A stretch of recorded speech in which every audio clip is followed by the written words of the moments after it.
Hey everyone, तो आज हम सीखने वाले हैं बी फॉर बुटेको ब्रीदिंग।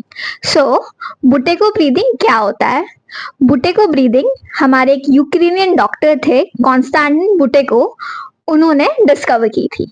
अब बुटेको ब्रीदिंग एक टाइप की ब्रीदिंग टेक्निक है जो हमारे बहुत से कंडीशंस में बहुत बेनिफिशियल होती है, जैसे कि अस्थमा के पेशेंट्स या जो हाइपर वेंटिलेशन कर रहे होते हैं, वो जो एंजाइटी में होते हैं उनके लिए बेनिफिशियल है।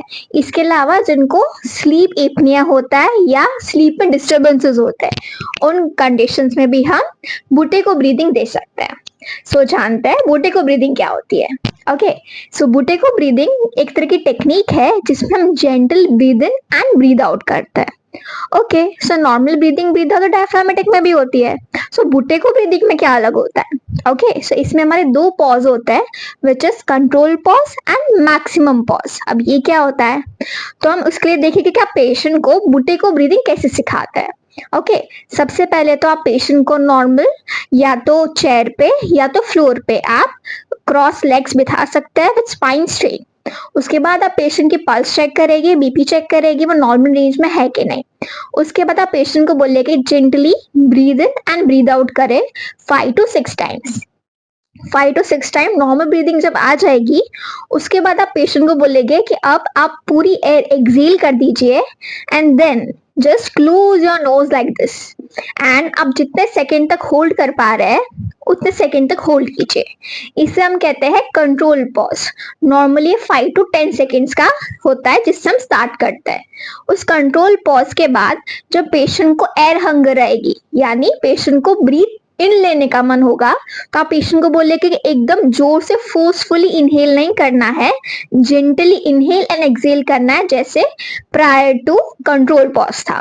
तो सबसे पहले हम ब्रेथ कंट्रोल करवाते हैं 5 to 6 रिपीटेशंस। उसके बाद कंट्रोल पॉज आता है जिसमें हम नोज ब्लॉक करते हैं and patient 5 to 10 seconds breath hold करे रखता है। उसके बाद पेशेंट को जब एयर हंगर आता है तो पेशेंट जेंटली ब्रीथ को अंदर लेता है एंड देन ब्रेथ को बाहर फेंकता है। This is control pause. जब पेशेंट ये साइकिल्स 3 to 5 टाइम्स करने लग जाता है तो हमारा नेक्स्ट स्टेप आता है विच इज मैक्सिमम पॉज। अब मैक्सिमम पॉज क्या आता है? That is basically twice the control pause. अगर पेशेंट कंट्रोल पॉज 5 सेकेंड्स कर पाया है तो हमारा मैक्सिमम पॉज होगा 10 सेकेंड्स, राइट। तो हम पेशेंट को सिखाते हैं कि आपको 10 सेकेंड्स तक अपनी ब्रेथ को कंट्रोल करना है, एंड जैसे हम फर्स्ट ब्रेथ लेंगे आफ्टर ओपनिंग योर नोज, वो बहुत जेंटल होने चाहिए, टाइडल वॉल्यूम में होनी चाहिए। तो इससे क्या होता है? तो इससे फर्स्ट चीज है कि रेस्पिरेटरी रेट जो पेशेंट की है वो कम हो जाती है, यानी पेशेंट अगर टैकिप्निक था तो नॉर्मल हमारी रेस्पिरेटरी रेट के रेंज में आ जाता है। सेकेंड, अगर हाइपर वेंटिलेशन हो गया था, यानी पेशेंट बहुत ज्यादा breathe in and breathe out कर रहा था, इससे सबसे मेन प्रॉब्लम क्या हो जाती है? CO2 वॉश आउट हो जाता है, यानी हाइपोकेपनिया की सिचुएशन आ जाती है। और CO2 जब बहुत ज्यादा वॉश आउट हो जाता है तो प्रॉब्लमेटिक सिचुएशन बन जाती है पीएच में।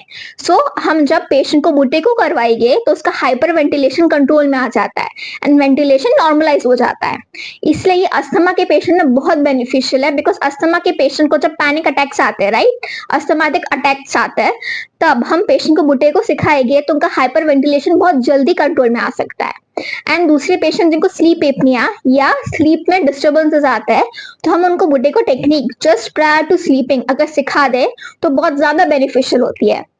एंड थर्ड, एंजाइटी जिनको बहुत ज्यादा होती है, उन पेशेंट्स को भी हम बुटेको सिखाएंगे तो आपके रेस्पिरेटरी रेट से भी आपका जो एंग्शियस जो आपका रिएक्शन आते हैं वो भी कुछ हद तक कम हो सकता है। So this was all about Buteyko breathing. I hope आपको कुछ नया जानने मिला। नेक्स्ट रील में हम जानेंगे सी फॉर क्या होता है। तब तक बने रहिए ऑन फिजियोमेड इजी।